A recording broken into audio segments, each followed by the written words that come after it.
네, 우리 지난주 어떤 단어를 가지고 우리가 말씀을 나누었냐면요. 바로 아빠라고 하는 단어를 가지고서 이야기를 나누었습니다. 아빠라고 하는 단어가 로마서 8장 15절에 마치 보석처럼 박혀 있었어요.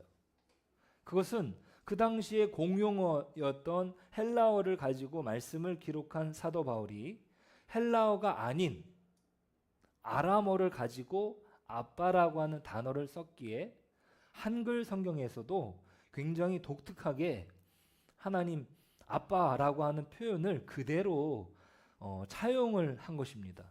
그러니까 아람어를 가지고 차용을 하지 않았지만 우리 말에 그 아빠라고 하는 단어를 거기에다가 새겨 넣은 것이에요. 이것이 우리에게 주는 메시지는 너무나 중요하죠. 하나님이 우리의 아빠시다. 예수님이 사용하셨던 그 언어, 하나님 아빠라고 했던 그 고백이 우리의 고백이 된 줄로 믿습니다. 아멘. 자, 오늘 말씀은요. 왜에서 와라고 하는 그 변화를 같이 나눠보려고 합니다. 자, 왜는 뭡니까? 질문이에요, 질문. 그러니까 뭔가 이상한 거에 대해서 왜라고 우리는 질문을 하죠. 그런데 그렇게 왜에서 시작된 질문이 와로 끝나게 됩니다. 와는 바로 감탄사인 것이에요. 우리가 오늘 말씀을 통해서 그 부분을 살펴보려고 합니다. 자, 혹시 테피스트리라고 하는 것을 보신 적 있으십니까? 제가 한번 설명을 해드리면은 아마 생각이 나실 거예요. 이거는 옛날 유럽의 귀족 집 아니면 성당 그 벽 한 면을 장식하고 있는 직물 그림이에요. 아주 큰 그림이 걸려 있습니다. 이걸 만드는데 보통 10년, 뭐 20년도 그렇게 만든다고 그래요. 이거는 그냥 그림이 아니라 색실을 한 땀 한 땀 짜서 만든 것이에요. 앞면을 보면은 정말 아름답게 그려져 있습니다. 이 테피스트리라고 하는 이 직물 그림을 제가 잠깐 설명을 하고 있는데요. 그 테피스트리의 앞면에는 그림이 아주 화려하게 그려져 있습니다. 왕의 행렬이 그려져 있기도 하고 또 천사들이 날아가기도 하고 또 정원에 꽃들을 피워 놓은 것을 그려 놓습니다. 그러면 이 모든 색깔들이 다 어우러져 있어요. 모든 선이 다 하나로 이야기를 만들어냅니다. 그런데 그 뒷면을 뒤집어 보게 되면은 거기는 어떻게 되어 있냐면 아주 엉망진창이라는 거예요. 매듭이 막 여기저기 묶여져 있고 그리고 실끝이 잘려가지고 너덜너덜하고 또 색깔은 막 뒤죽박죽입니다. 어떤 자리는 검은색 실이 잔뜩 뭉쳐져 있습니다. 그러니까 테피스트리의 그 앞면을 보면은 그림이 화려한데 그 뒷면을 보면은 막 엉망으로 되어 있다는 거예요. 여러분 이게 상상이 되시고 또 이해가 되시죠? 그죠? 네. 자, 그러면 우리가 뒷면만 보고 그 작품을 살 수 있겠습니까? 뒷면을 보고 야, 이거 훌륭한 작품일 거야. 상상할 수가 없는 거예요. 뒷면을 보면은. 이게 마치 우리의 인생과 같습니다. 우리는 우리의 인생을 보는데 매일매일 뒷면을 보면서 삽니다. 매듭이 보여요. 막 묶여있는 매듭. 풀려지지 않아요. 그리고 끊어진 실도 보입니다. 그리고 왜 여기는 막 검은색 실만 많이 막 있을까? 그러면서 막 생각을 하죠. 아니, 왜 그때 그 사람이 나를 떠났을까? 아니면 왜 하필 이런 일이 나에게 발생했을까? 아니, 왜 내 기도는 10년 동안이나 그 응답을 받지 못할까? 그리고 또 우리가 자녀를 키우다 보니까 왜 내 자식은 저 모양이야? 예, 우리가 그렇게 종종 생각을 할 때가 있어요. 그러면서 또 우리 가정은 왜 이렇게 늘 흔들리는 걸까라고 문득 떠올리게 된다는 거예요. 근데 그 떠올라지는 것들이 다 매듭이라는 거예요. 매듭. 매듭. 내가 보기에는 막 묶여 있는 거야. 풀 수 없는 것 같아 보여요. 자, 우리 눈에는 도저히 그림이 안 그려집니다. 마치 테피스트리의 뒷면처럼 말입니다. 자, 그런데 사도 바울도 아주 거대한 매듭이 하나 있었어요. 그것은 너무나 커가지고 도무지 풀리지 않는 매듭이 있습니다. 그것은 뭐냐면 자기 동족 이스라엘에 대한 문제였습니다. 여러분, 이스라엘이 누굽니까? 하나님이 아브라함을 부르셔가지고 그 민족을 구원해 내셨어요. 2000년 동안 내 백성이라고 부른 민족입니다. 율법도 주셨고 성전도 주시고 선지자들을 보내주셔가지고 메시아를 약속한 백성이에요. 그들은 메시아를 기다렸어요. 그런데 메시아가 왔는데 이스라엘은 어떻게 합니까? 예수님 십자가에 못 박아버리고 이 사람은 우리의 메시아가 아니다라고 말을 합니다. 자, 그 유대인의 어떤 운명을 생각을 하면서 잠을 못 이루는 거예요. 사도 바울이 유대인 중에 유대인이에요. 너무나 자기 민족을 사랑합니다. 그러니까 오늘 말씀 보진 않았지만 로마서 9장 2절에 뭐라고 이야기하냐면, 제가 사실 다음 주에는 좀 크게 써오겠습니다. 오늘 좀 작게 나왔는데 한번 보실 수 있는 분은 보시고, 9장 2절이에요. 로마서 9장 2절 제가 한번 읽어볼게요. 나에게 큰 근심이 있는 것과 마음에 그치지 않는 고통이 있는 것을 내 양심이 성령 안에서 나와 더불어 증언하노니라고 9장 2절에 기록을 합니다. 여기에 아주 인상 깊은 단어가 뭐냐면 큰 근심, 그치지 않는 고통. 성경에는요, 그 사람의 어떤 심정이 그냥 그대로 기록이 되는 거예요.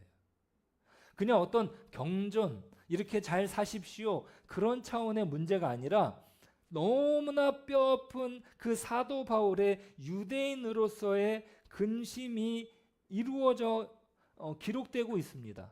그 매듭을 풀 수가 없어가지고 잠을 못 이룹니다. 나에게 너무나 큰 근심이 있는 것과 마음에 그치지 않는 고통이 있는 것을 내 양심 안에서 어떻게 해요? 증언한다라고 말합니다. 자, 거기에서 더 어떤 생각을 하게 되냐면, 하나님의 약속이 분명히 이스라엘 사람들, 유대인들을 구원하신다고 하셨는데, 아니 지금 유대인들의 모습을 보니까 전혀 구원과는 멀리 보이니까, 아니 그러면 하나님의 구원은 과연 이루어질 수 있을까?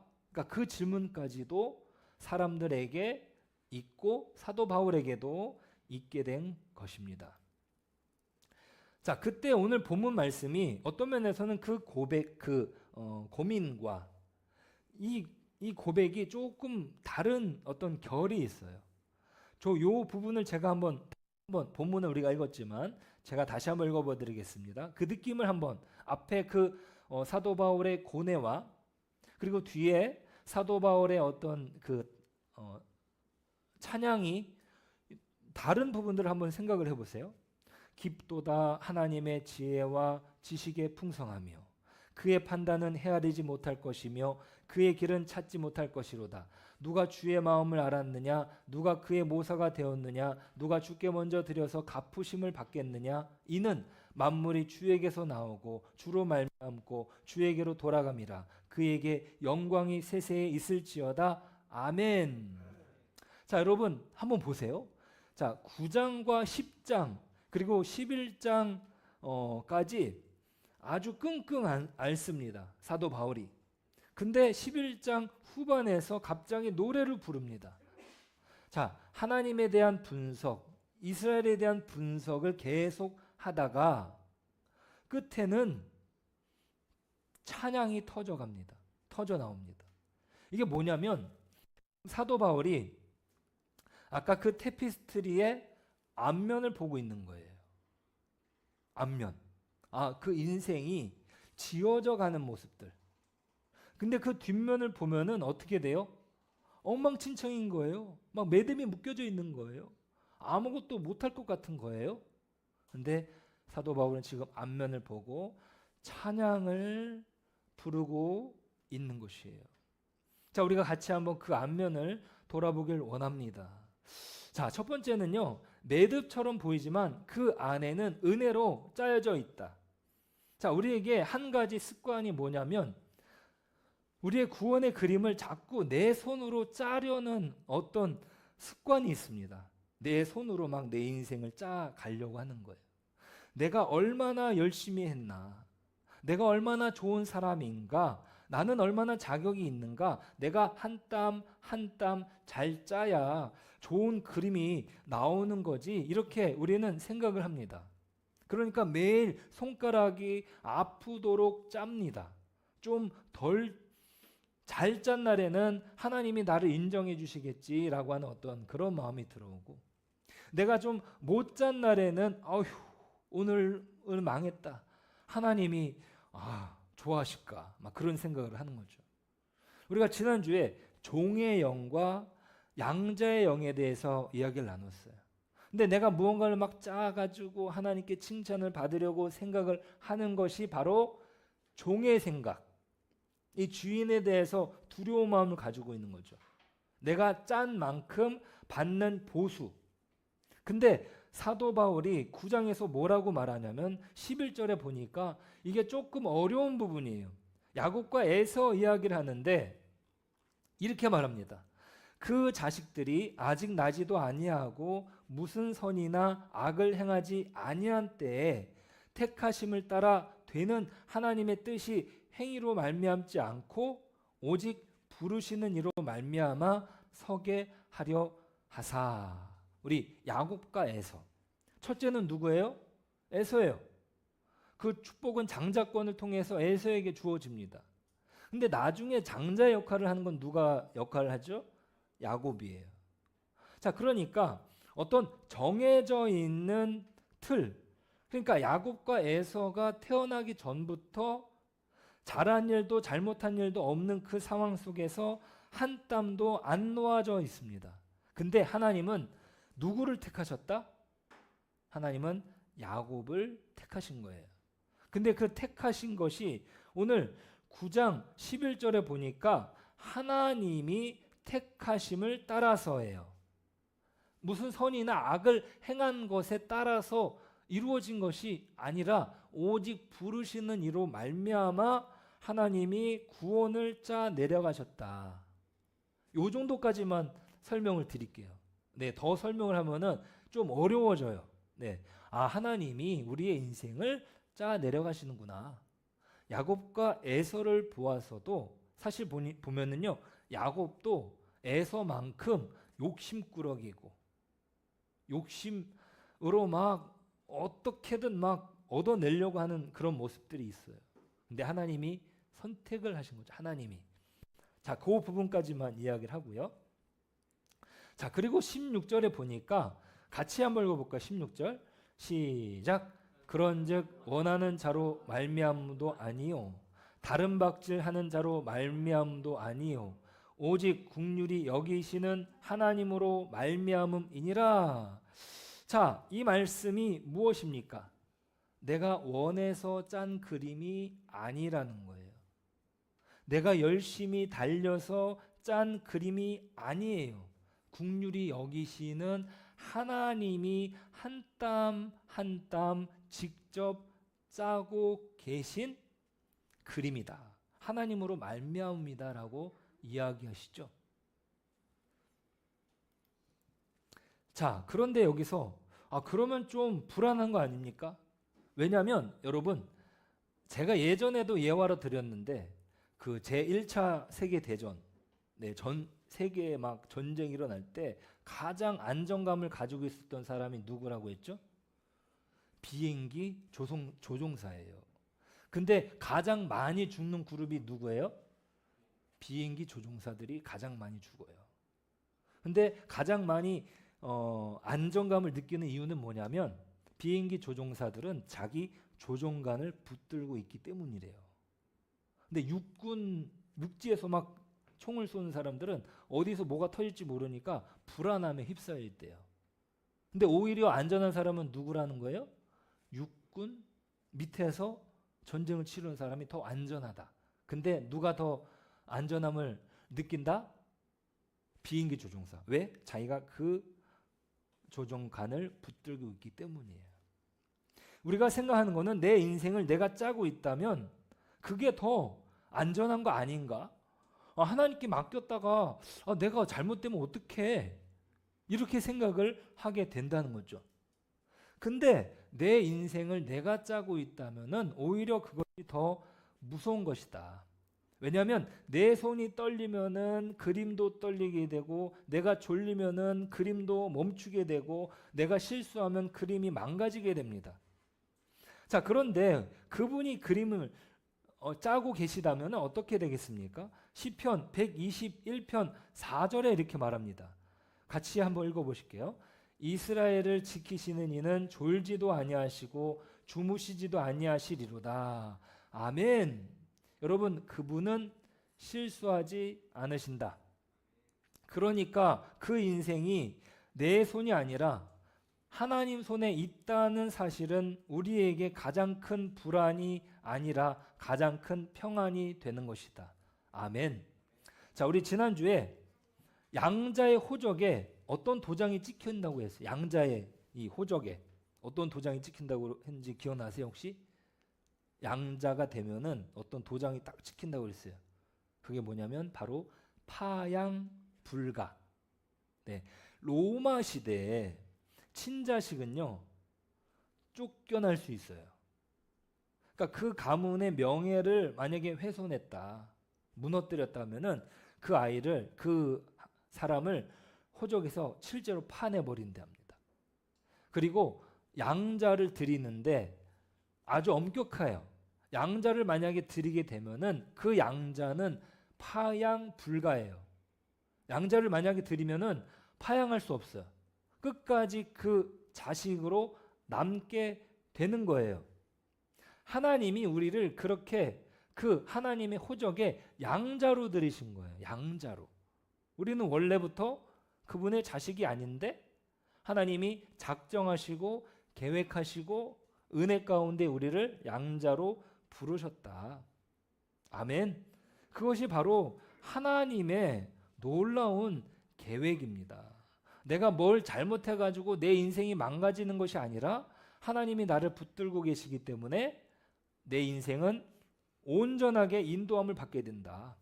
그래서 빌립보서 1장 6절에 너희 안에서 착한 일을 시작하신 이가 그리스도 예수의 날까지 이루실 줄을 우리가 확신하노라 라고 말씀하고 계십니다. 자, 그러면 두 번째 자리로 가보겠습니다. 자, 우리가 세 번의 자리를 갈 건데요. 자, 두 번째 자리는 뭐냐면요. 자, 검은 실조차 그림의 일부라는 거예요. 자, 가장 아름다운 그림이 어떤 그림인지 아십니까? 자, 밝은 색만 있는 그림이 아름다운 그림일까요? 아니에요. 여러분, 렘브란트 아시죠? 렘브란트. 너무나 유명한 화가인데 이분이 그린 그림이 이 탕자의 귀향이라는 그림이에요. 한번 보신 적 있으시죠? 네. 이 그림을 보면은요. 빛과 어두움이 대조적으로 표현되고 있어요. 그죠? 빛과 어두움의 대조가 있어요. 무엇을 말해줍니까? 빛. 지금 아주 밝은 빛이 어디로 향하고 있냐면 저기 탕자, 두 번째 아들, 돌아온 그 두 번째 아들에게 비추어져 있죠. 근데 저기 어두움 속에 흐릿하게 저기 한 남자의 얼굴이 그려져 있어요. 보이세요 혹시? 네. 그래서 저 사람은 누구냐 막 논란이 많아요. 아마 저 사람은 첫째 아들일 것이다.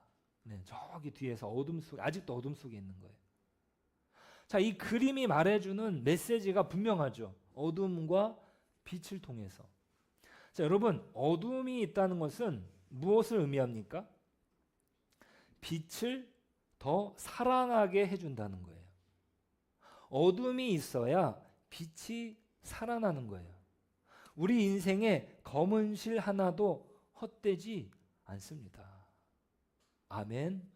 그래서 여러분들이 경험했던 어떤 어두움들 결코 헛되지 않습니다.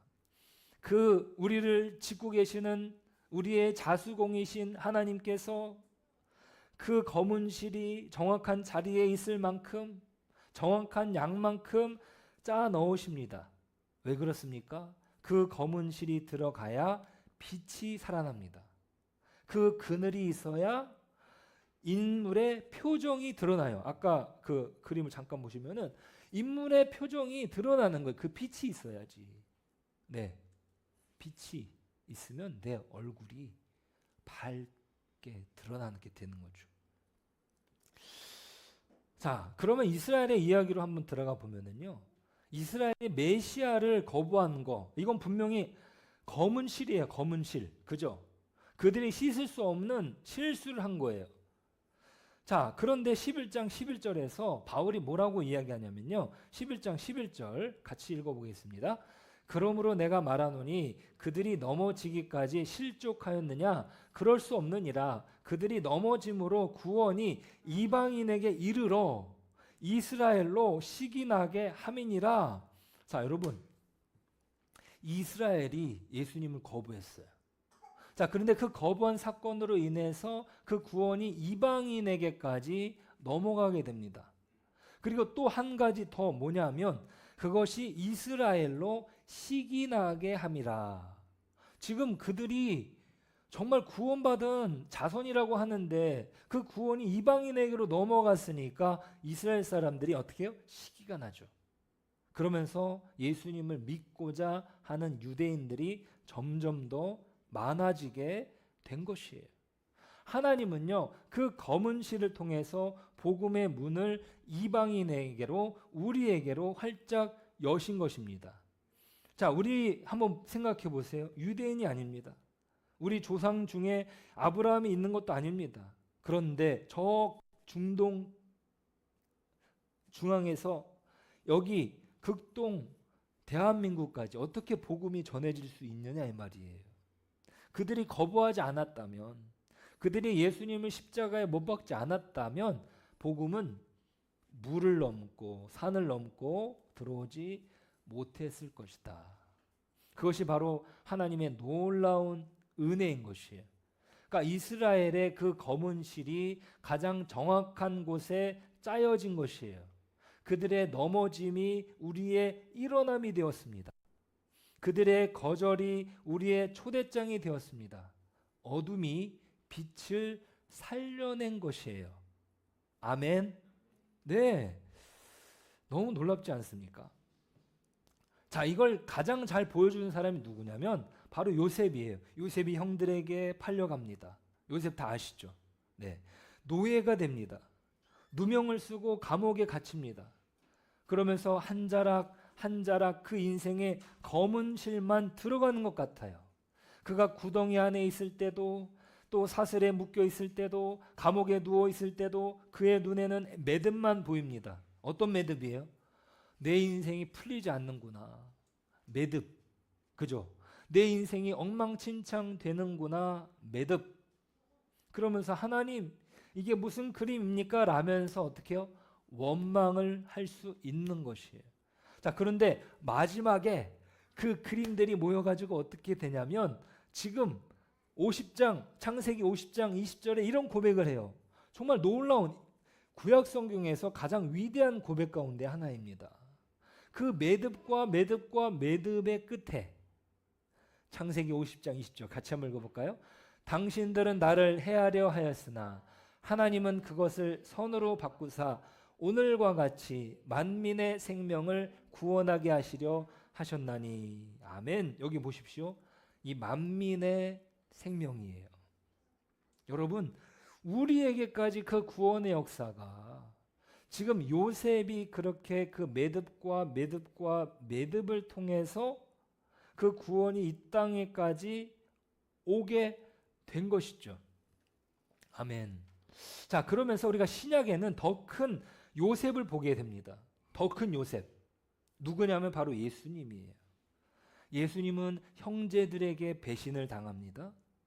그리고 은 30에 팔려요. 요셉은 20세겔이에요. 그리고 누명을 쓰고요. 그리고 십자가라는 가장 깊은 구덩이에 던져지십니다. 그리고 그날 골고도 언덕에서 그 광경을 본 사람들은 다 뭐라고 이야기했습니까? 끝이다. 망했다. 그러니까 너무나 검은 실이 많이 들어간 인생이에요. 그러니까 그 요셉, 구약의 요셉과 예수님이 서로 어떻게 매칭이 되는 거죠. 자, 그런데 예수님도 그 마지막 결론은 뭡니까? 사흘이 지나니까 어떻게 됐어요? 그 십자가가 가장 어두운 긴 터널 그 속에서 인류 역사상 가장 빛이 나는 한 점이 됩니다. 십자가 없이는 부활도 없고 부활 없이는 구원도 없습니다. 가장 큰 어두움이 가장 큰 영광을 만들어낸 것입니다. 아멘. 이게 가장 큰 영광이에요. 가장 깊은 어둠 속에서 가장 큰 영광으로 요셉이 고백하는 저 고백이 바로 예수 그리스도의 부활로 나타나게 되었고 그것이 우리의 구원으로 꽃이 피게 된 것입니다. 그러니까 여러분 인생에 들어와 있는 가장 검은 자리 하나, 그 자리가 있다고 해서 여러분 인생이 망가진 것이 아닙니다. 하나님이 실수하신 것이 아닙니다. 그분은 졸지도 아니하시고 주무시지도 아니하십니다. 그러니까 하나님의 정확한 타이밍을 여러분들이 기다리시면 되는 거예요. 하나님은요 정확하게 의도적으로 그 자리에 그 실을 놓으신 거예요. 왜 그렇습니까? 그 어둠이 있어야 빛이 살아나기 때문이에요. 우리 인생에도 후회가 있습니다. 내가 왜 그때 그랬을까? 그 일만 없었으면 하는 자리. 그것이 자식 때문일 수도 있고 부모 때문일 수도 있고 사업 실패 때문일 수도 있고 깨어진 관계 때문일 수도 있고 가슴 치는 자리들이 우리 안에 있습니다. 그런데 오늘 이 말씀이 무엇을 말해줍니까? 그 무너진 자리조차도 하나님의 손에 들리면 인생의 한 부분이 된다. 우리는 다 이해할 수 없습니다. 하지만 하나님의 손 안에서는 그 모든 것도 아름답게 사용되어진다. 그래서 사도 바울이 33절에 고백합니다. 같이 읽어보시겠습니다. 깊도다 하나님의 지혜와 지식에 풍성하며 그의 판단은 헤아리지 못할 것이며 그의 길은 찾지 못할 것이로다. 아멘. 그 고백이 놀라운 것이에요. 그래서 그 탄성이 나오게 되는 것입니다. 자, 여러분, 우리 인생의 가장 큰 검은 실 하나도 헛되지 않습니다. 십자가의 어두움이 그 빛을 살려냈듯이 우리 인생의 가장 어두운 그 자리도 결국 빛을 내게 될 것입니다. 아멘. 자, 그래서 여러분, 우리 인생은요, 내가 알 수가 없어요. 여러분 만약에 망망대해를 이렇게 항해하는 배 위에 내가 탔다고 생각을 해봅시다. 그 배에 대해서는 내가 승객이기 때문에 아무것도 몰라요. 그냥 동쪽으로 가면 된다라고 생각을 해가지고 이 나침판을 동쪽으로 향하게 두었어요. 근데 어느 날 선장이 동쪽이 아니라 남쪽으로 가고 있는 거예요. 근데 계속 남쪽으로 가는 거예요. 그래가지고 어떤 생각을 하게 되냐면 아니 이 선장이 길을 잘못 든 거 아니야? 아 시간을 계속 낭비하고 있네 하고 이렇게 답답해하고 있는데 며칠이 지나고 나서 보니까 어떻게 되냐면 선장이 레이더로 저 앞에 있는 거대한 폭풍을 미리 보고 있었던 거예요. 만약에 우리가 그대로 동쪽으로 직진을 했으면 그 폭풍 한복판에 들어가서 배가 산산조각 났을 거예요. 그 멀리 돌아간 이유는 뭐예요? 우리로 하여금 더 안전한 길로 인도하기 위해서 선장은 그 눈앞에 이 바다가 아니라 저 멀리 있는 그 태풍을 보았던 것입니다. 하나님과 우리 사이의 관계도 바로 그렇죠. 그분이 잡으신 키 중에 우리 눈에는 왜 저쪽으로 돌리실까? 왜 멀리 험한 길로 가게 하시지?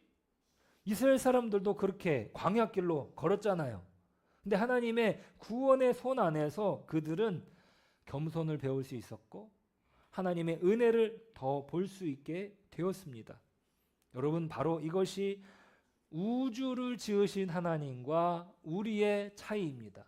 그래서 우리는 이렇게 말할 수 있는 11장 34절에 누가 주의 마음을 알았느냐, 누가 그의 모사가 되었느냐 하면서 도전적으로 질문을 할 수가 없는 것이죠. 왜? 우리의 인생을 주관하신 분이 하나님이시기 때문입니다.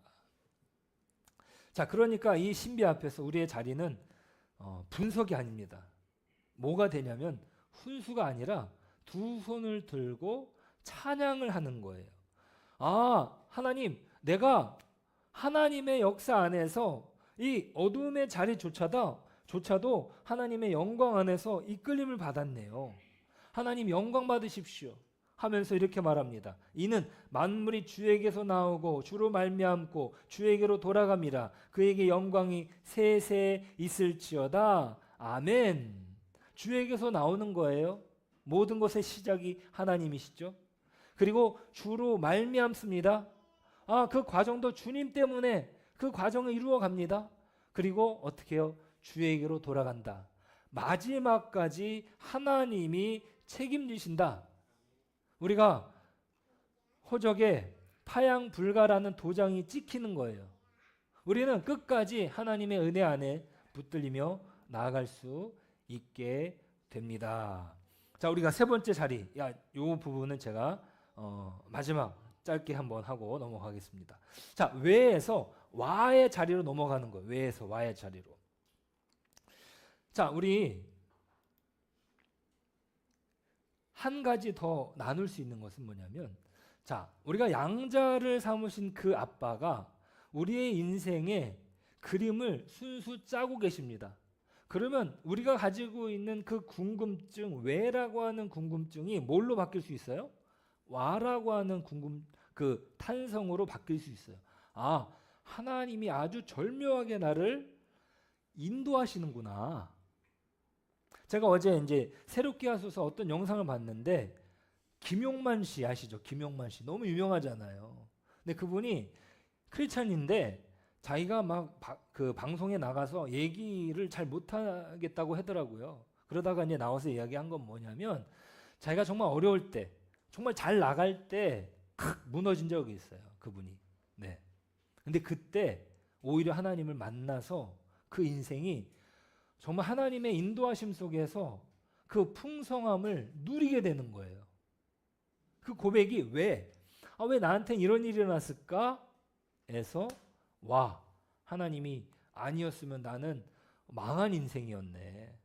나는 그냥 성공을 해도 그냥 그 성공이 나를 무너뜨릴 수 있었네. 그 고백이 여러분들에게 있기를 원합니다. 자, 그러려면은요, 우리는요, 그냥 예배 한 번으로 불가능해요. 그래서 이번에 여름에 저희가 컨퍼런스를 가려고 하는데, 이 컨퍼런스에는 놀라운 역사가 실제로 많이 일어납니다. 그리고 이 컨퍼런스에 이 강의를 맡은 분들이 평신도예요. 목사님들이 이야기를 하는 게 아니라 평신도 분들이 자기가 만난 하나님에 대해서 이야기를 해요. 우리가 8월 달에 준비하고 있는데 한번 영상 정말 짧은데 잠깐. 자, 말씀을 마무리하겠습니다. 자, 우리를 양자 삼으신 그 아빠. 우리가 이제 로마서 8장 15절에 가장 중요한 단어, 아빠예요. 그 아빠가 우리 인생의 그림을 순수 짜고 계십니다. 그래서 그분과 같이 그 인생을 한번 걸어가 봅시다. 네, 아빠가 있을 때 우리 인생은 진짜 편할 수 있어요. 우리 아이들이요, 부모님이 계시니까 이 아이들이 얼마나 평화로워요. 네, 그리고 우리 유나도 엄마가 옆에 있으니까 가만히 있잖아요. 네, 행복해하고 웃고 빵긋빵긋. 네, 우리가 아빠가 있어가지고요, 우리가 이 세상에서 안전하게 살 수 있는 것입니다. 그분이 손수 짜고 계시는 그 인생을 한번 기대해 보십시오. 오늘 세 가지를 말했습니다. 첫 번째, 내 인생은 내가 짜는 게 아니다. 두 번째, 내 안에 들어간 어둠 하나도 헛되지 않다.